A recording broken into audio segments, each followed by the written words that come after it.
শ্রাবণ ভাইয়া, আমার অনেক ব্যথা লাগছে, তুমি আস্তে করো। এভাবে না, অন্যভাবে। তুমি অনেক পচা, খালি দুষ্টুমি করো, আমার লাগে না বুঝি।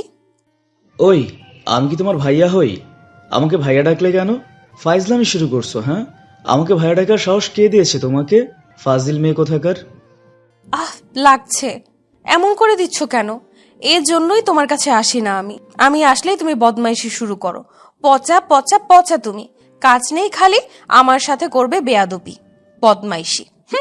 আসবো না আমি আর। কিন্তু এখন তো তুমি আর আমি ছাড়া কোথাও যেতেও পারবা না। আমার কাছেই তোমাকে আসতে হবে, আমার কাছেই তোমাকে থাকতে হবে। সব ভালোবাসা, আদর, ব্যথা সবকিছু সহ্য করতে হবে। এখন কেমন লাগছে? ভালোবাসো না কচু করো তুমি, আদরও তো করো না। আদরের নামে খালি ব্যথা দাও আমাকে। উফ, সরাও না ওটা। আমার ব্যথায় ফেটে যাচ্ছে যেন। তুমি কিভাবে পারো ব্যথা দিতে? তোমার কি একটুও মায়া দয়া হয় না? পচা লোক কোথাকার। এই, তুমি এত কথা বলো কেন? আদর আমি করবো না তো কে করবে শুনে? তুমি কিন্তু একটু বেশি কথা বলো। আমি ব্যথা দিলেও যে আদর পাবা সেটা জানো না? তোমাকে আদর আরো করব আমি, তোমাকে ব্যথা দিব আমি। চুপচাপ সহ্য করবা, বুঝছো? এ, পারবো না আমি। আদরের নামে দাও ব্যথা, সে নাকি আবার আদর করবে। কচু করবা তুমি। মিথ্যা বলবা না একদম, ছাড়ো বলছি। একদম কামড় দিবা না আমার গায়ে। পচা ছেলে, খালি আমাকে ব্যথা দেয়। সব সময় তুমি আমাকে সুযোগ পেয়ে আমার সাথে এমন করেছো। আজ সরল বলে এমন করতে পারলা। ভালো করেছি। তুমি যে দুষ্টু মেয়ে, তোমার সাথে এমনটাই করা উচিত। কিভাবে আমাকে ভাইয়া ডাকে? হ্যাঁ, লজ্জাও করে না একটু? এভাবে ভাইয়া ডাকলে বুকের ভিতর একটা বাড়ি দেয়, বোঝো না তুমি? তো ভাইয়াকে ভাইয়া ডাকবো না তো কি ডাকবো? ফাজিল। আমাকে না বলে নিজেকেই বলো। সেই থেকে নিজে আমার উপর অত্যাচার করেই চলেছ, এখন আবার অন্য কথা ধরেছ। মাহির কথা শুনে শ্রাবণ এক প্রকার রাগী দৃষ্টিতে তাকায়। কিন্তু শ্রাবণ ভালো করেই জানে মাহি তাকে খেপাচ্ছে, আর শ্রাবণ রাগ দেখালেই সে হেরে যাবে। শ্রাবণ মাহির গাল টেনে দেয়। মাহি আহ করে শব্দ করে ওঠে। এতক্ষণ মাহি শ্রাবণের থেকে এমন গাল টানা খাচ্ছিল আর ব্যথা পাচ্ছিল। মাহির এমন চিৎকার শুনে শ্রাবণ বলে, চিৎকার দাও কেন? ব্যথা লাগছে নাকি? তবে ব্যথা পেলে ভালো হয়েছে, আরো ব্যথা দেওয়া উচিত তোমাকে। উচিত মানে? তুমি কি আমার সাথে গুন্ডামি করছো? আমি ব্যথা পেলে তোমার মজা লাগবে? ছি, এমনটা বলতে পারলে? হ্যাঁ পারলাম, কারণ তুমি আমাকে ভাইয়া বলে ডাকছো। তো ভাইয়া তার বোনকে শাসন করতেছে, মানে এখানে খারাপের কি আছে? বাহ, ভালোই তো কথা শিখেছো। তা তোমাকে ভাইয়া ডাকবো না তো কি ডাকবো শুনি? আমি তোমার বর, বিয়ে করা বউ তুমি আমার, বুঝছো? আর বরকে কে কেউ ভাইয়া বলে ডাকে? আমি তোমার বর হই, বর। লজ্জা করে না বরকে ভাইয়া ডাকতে? আর বউ হইছো, যা খুশি করব। এত কথা কেন বলো তুমি? বউ হও না তুমি আমার? বউ হয়েছি ভালোবাসি তাই। আগে তো ভাইয়া ছিলা, তাই না? আর তুমি তো আমার সাথে এসব করার জন্যই বিয়ে করেছো, আমি বুঝি না? সব বুঝি। ছোট বাচ্চা না আমি ওকে, খালি আমার সাথে ওইসব করার ধান্দা। ইস, এভাবে বলতে নেই। আমি যে তোমাকে ভালোবাসি সোনা। তুমি আমার সুন্দরী বউ। বউকে আদর করতে হয়, ওইসবও করতে হয়। বোঝো না কেন গো তুমি? আহ, আবার দিচ্ছ ব্যথা তুমি। এবার দেখো, রক্ত বের হচ্ছে। আমি সবাইকে বলবো তুমি আমাকে ব্যথা দাও। এভাবে চিমটি যদি তোমাকে কাটতে পারতাম তাহলে বুঝতা কতটা ব্যথা লাগে। সব সময় তুমি আমার সাথে এমন করো। নখ বসে গেছে রক্ত বের হয়ে।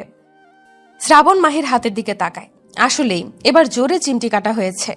একটু আগে মাহির হাতে হালকা করে কামড় দিয়েছিল শ্রাবণ, সেটার দাগও পড়ে আছে হাতে। দাগ পড়ার কারণ, মাহি ফর্সা গোলগাল চেহারার একটি সুন্দরী মেয়ে। একটুখানি আলতো করে ধরলেও যেন ওর হাতে অনেকটা লাল হয়ে যায়। আর এবার তো শ্রাবণ সোজা মাহির হাতে জোরে চিমটি কেটে দিয়েছে। শ্রাবণের এমন কাণ্ডে মাহির চোখে যেন পানি চলে এসেছে। শ্রাবণ মাহির হাত ধরল। মাহি হাত ছাড়ানোর চেষ্টা করে, কিন্তু শ্রাবণ জোর করে হাত ধরে রেখেছে। মাহি বেশ রেগে গিয়েছে। শ্রাবণটা এমনই, মাহিকে রাগাতে ব্যথা দিতে বেশি পছন্দ করে। যদিও মাহির উপর এমন অত্যাচার করার পর মাহিকে আবার আদরও করে, কিন্তু মাহি শ্রাবণের এমন কাজে বেশ বিরক্ত। সে হাত ছাড়ানোর চেষ্টা করে কয়েকবার। শ্রাবণ মাহির হাত উঁচু করে এনে চিমটি কাটা জায়গাতে কিস করে, জিভ দিয়ে একটু বুলিয়ে দেয়। মুহূর্তেই মাহির রাগ কোথায় যেন উবে চলে যায়। বেশ ভালোই লাগছে শ্রাবণের এমন আদর। শ্রাবণ জানে না মাহি এতক্ষণ রাগের ভান করেছিল, কারণ শ্রাবণ মাহিকে যতই ব্যথা দিক মাহিকে সে আদর করবেই। আর মাহি প্রতিবারই শ্রাবণের থেকে এমন আদর পেতে রাগের অভিনয় করেই যাবে। মাহি এখন রেগে নেই, কিন্তু তারপরও মাহি রেগে বলে, আমার হাত ছাড়ো শয়তান ছেলে, এতক্ষণ ব্যথা দিয়ে আমাকে আদর করা হচ্ছে। সব সময় তুমি এমন কাজ করো, ঢং দেখাবে না একদম বলে দিলাম, পচা শয়তান ছেলে। ইস ইস, আমার মিষ্টি বউটাকে অনেক ব্যথা দিয়েছি তাই না? কতখানি ব্যথা দিলাম তোমাকে? কতটা লাগছে আমার মিষ্টি বউটার? সরি জান, আসো কাছে আসো, তোমাকে আরো অনেক আদর করব, অনেক ভালোবাসা দিব। কাছে আসো জান। লাগবে না তোমার আদর ভালোবাসা, কথায় আছে না, গরু মেরে জুতো দান করতে আসছে। এতক্ষণ আমাকে ব্যথা দিয়ে আসছে তিনি আমাকে আদর ভালোবাসা দিতে। আর তাছাড়া এর আগে আদরের নামে তুমি কি করছিলা মনে আছে? সব সময় কামড় দিয়েছিলা, ফাজিল। আর কি করেছিলাম আমি? তোমাকে তো আদরই করছিলাম। খালি খালি মিথ্যা অপবাদ দিবা না তো একটা ভালো ছেলের উপরে। আমি কিন্তু অনেক ভালো আদর করতে পারি, বুঝলা? আসো কাছে আসো, তোমাকে খুব আদর করবো সোনা, কাছে আসো। সেটা আমি জানি না বুঝি তুমি কেমন? আমার কাছে আসতে ইচ্ছে করে আমাকে খেপাইতা, আমার গাল টেনে ধরতা, কোমরে খামচি দিতা, হাতে চিমটি দিয়ে দৌড় দিতা, আমি তোমার পেছনে ছুটতাম, আর তুমি সুযোগ পেয়ে আমাকে আদরের নামে দুষ্টুমি করতা, মনে নেই? আমার সব কিছু মনে আছে। খালি ব্যথাগুলোই মনে রাখলা? হায় রে, তোমাকে তো ব্যথাও দিলাম, তারপরে যে আবার আদর করলাম, সেগুলো কেন মনে নেই তোমার? আচ্ছা শোনো, এখন কাছে আসো, তোমাকে আদর করব। তোমাকে অনেক অনেক সুন্দর লাগতেছে, তোমাকে আদর করতে খুব ইচ্ছা করতেছে জান। আসো কাছে আসো তুমি। মিথ্যা কথা বলবা না, আমি সুন্দর না একদমই, পটানোর ধান্দা করছো তাই না? আমি এটা জানি। এরপর কাছে গেলে তুমি ইয়ে করবা, বুঝি না মনে হয়? কি বলো এসব? তোমার হাত কত সুন্দর, তোমার পেট সুন্দর, তোমার ঠোঁট সুন্দর, তোমার বুক সুন্দর, তোমার সব কিছু সুন্দর। আর আমার কাছে আসলে কি হবে? হোক সব কিছু, ক্ষতি কি তাতে? ওই কি বললা তুমি? বুক সুন্দর মানে? ওই তুমি আমার বুক দেখেছো বুঝি? না দেখে উল্টাপাল্টা কথা বলতে তোমার কি একটুও শরম করে না? ছি, লুচু বর রে আমার। হ্যাঁ দেখেছি তো, কি সুন্দর ওগুলো। আমাকে দাও তো এখন, আগে দেখি, তারপর না হয় টাচ করব। আমি একটু খেয়ে দেখি। দাঁড়াও, এক্ষুনি মামাকে বলবো। মামা আপনার ছেলে আমাকে কি সব বলছে, অনেক বেয়াদব হয়ে গেছে, আমাকে লুচ্চামি শেখায়। ছোট মানুষটিকে লুচ্চামি শেখাচ্ছে রে, লজ্জাও করে না। মাহির কথা শুনে শ্রাবণ মুচকি হাসলো। শ্রাবণের হাসি দেখে মাহি আরো রেগে যায়। মাহির কথা সত্য, শ্রাবণ যতবারই মাহির কাছে আসতো কোনো না কোনোভাবে মাহির পেছনে সে লাগতোই। ধরো মাহি গোসল করে এসেছে, শ্রাবণ গিয়ে মাহির মাথা থেকে তোয়ালে খুলে দৌড় দিত। এইসবই কাজ করতো শ্রাবণ। মাহি চিৎকার করে শ্রাবণকে বকাঝকা দিত, সবাই শুনে হাসতো। মাহি বই পড়তো, শ্রাবণ গিয়ে মাহির বই কেড়ে নিয়ে পালাতো। মাহি আবারও রেগে চিৎকার করে করে শ্রাবণকে বকা দিত, কিন্তু শ্রাবণের মাহির পেছনে লাগতে বেশ ভালোই লাগতো। শ্রাবণ হলো দুষ্টুর রাজা, আর মাহি হলো শান্ত শিষ্ট ভদ্র একটা মেয়ে। শ্রাবণ মাহিকে প্রচুর জ্বালায়, মাহি সবটা সহ্য করত। শ্রাবণ এখন মাহির হাতে চুমু দিতে থাকে। মাহি এখন আর শ্রাবণের থেকে হাত সরানোর চেষ্টা করছে না। হঠাৎ শ্রাবণ মাহিকে জড়িয়ে ধরে। মাহি কিচ্ছু বলে না, বরং শ্রাবণের বুকে মাথা রেখে দাঁড়িয়ে থাকে। শ্রাবণ আরও বুকের সাথে মাহিকে চেপে ধরে। মাহির পিঠে হাত বোলাতে থাকে শ্রাবণ। মাহি চুপচাপ দাঁড়িয়ে থাকে। শ্রাবণ তার হাত আস্তে আস্তে স্থান বদল করে বুকের দিকে আসতে শুরু করে। তখনই মাহি নিজেকে ছাড়িয়ে নিয়ে বলে, এই তুমি কি করছো? ভদ্র হও বুঝলা, সবসময় লুচ্চামি দুষ্টামি করে বেড়াও, একটুও ভালো হইলে না। জড়িয়ে ধরে রাখতে পারো না? যাও, তুমি মামাকে মানে আমার বাবাকে গিয়ে বলবে, তাই তো? কি বলবা? যে শ্রাবণ তোমার বুকের দিকে তাকায়, হাত দিতে চায়, কিস করতে চায়, এসব বলবা? যাও যাও যাও যাও, এক্ষুনি বলো, যাও। দেখো শ্রাবণ ভাইয়া, আমাকে যেতে দাও। তোমার কাছে থাকলে তুমি কি সব করো, আমাকে কি সব করতে বাধ্য করো। আমাকে পচাও তুমি, আমাকে পটাও তুমি। এখন তো তুমি আর আগের মতো আমাকে ফিলিংস রেখে চলে যেতে পারবে না জান, কারণ তুমি এখন আমার বিয়ে করা বউ, আর আমি তোমার বর হই, বুঝছো? আমি যা বলবো তুমি এখন তাই করতে বাধ্য। আগের বিষয়গুলোকে বাদ দাও সোনা, এখন আমার কাছেই তোমাকে থাকতে হবে। এটাই তো তুমি চাইতা, কখনো ভালোবাসোনি তুমি। পচা ছেলে, আমাকে সব সময় ব্যথা দিয়েছো, খেপিয়েছো। তুমি ভালো না, শয়তান ছেলে। আমি ভালোবাসছি, তুমি ভালোবাসোনি। এসব কি বলতেছো সোনা? তোমাকে ভালোবাসি না মানে? অনেক ভালোবাসি। তোমাকে ছাড়া কি আমি থাকতে পারি বলো? বারবার তোমার কাছে ছুটে আসতাম কেন? ভালোবাসতাম বলে, তাই না? আর তুমি বলো কি না ভালোবাসি না। ওরে ভালোবাসি বলেই তো তোমার কাছে রাখি। কাছে আসো জান, কাছে আসো আরো। সত্যি কি তুমি আমাকে ভালোবাসো নাকি মিথ্যা বলছো? মন রাখার জন্য বলছো তাই না? পটাতে বলেছো তাই না? আরে ধুর, মিথ্যা না, সবকিছুই সত্যি। আসো তো কাছে, দেখো কত আদর করি তোমাকে। ভালোবাসা থাকলে আদরও হয় বেশি বেশি। বোঝে না একটা গাধীর ডিম কোথাকার। আদর করবা নাকি আবার ব্যথা দিব? রুমে এসেই তুমি আমাকে চিমটি কাটছিলা। আদর করেনি। আদর করলে কি কেউ ব্যথা পায় নাকি? কোনো ব্যথা দিব না সোনা, সত্যি আদর করব। জান, আমি আর থাকতে পারতেছি না জান, তোমাকে আদর করতে খুব ইচ্ছে করতেছে আমার জান। সত্যি তো? তাহলে অনেক আদর করতে হবে আমাকে। পারবা তো? একদম কম আদর করা যাবে না বলে দিলাম। পারবো, খুব পারবো আমি। অনেক আদর করব, কোনো চিন্তা নাই। মাহি শ্রাবণের কাছে আসে। শ্রাবণকে জড়িয়ে ধরে সে। শ্রাবণ মাহিকে শক্ত করে জড়িয়ে ধরল। মাহি পরম আনন্দে শ্রাবণের বুকে মুখ লুকিয়ে আছে। দুজন সম্পর্কে কাজিন হলেও দুজন যে দুজনকে ভালোবেসেছিল এটা ওরা নিজেরাও আগে থেকে বুঝতে পারেনি। শ্রাবণ হলো মাহির মামাতো ভাই আর মাহি হলো শ্রাবণের ফুপাতো বোন। মাহি বেশিরভাগ শ্রাবণদের বাড়িতে এসে থাকতো। কলেজের কোনো ছুটি থাকলেই মাহি চলে আসতো শ্রাবণদের বাসায়। শ্রাবণের থেকে মাহি 3 বছরের ছোট। মাহি আর শ্রাবণ সব সময় দুষ্টুমি করে বেড়াতো। দুজনকে একে অপরের সাথে দুষ্টুমি করতে ভালোও লাগতো।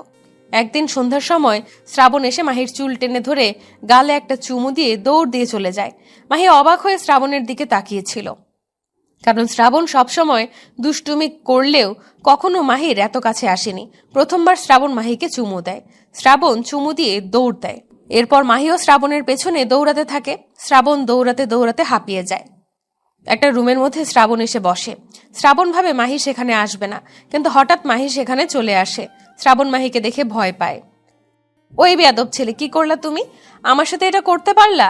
আমি এখন মুখ দেখাবো কি করে? কি করেছি তোমার সাথে? তুমি বলো কি করলাম? কিছুই তো করিনি।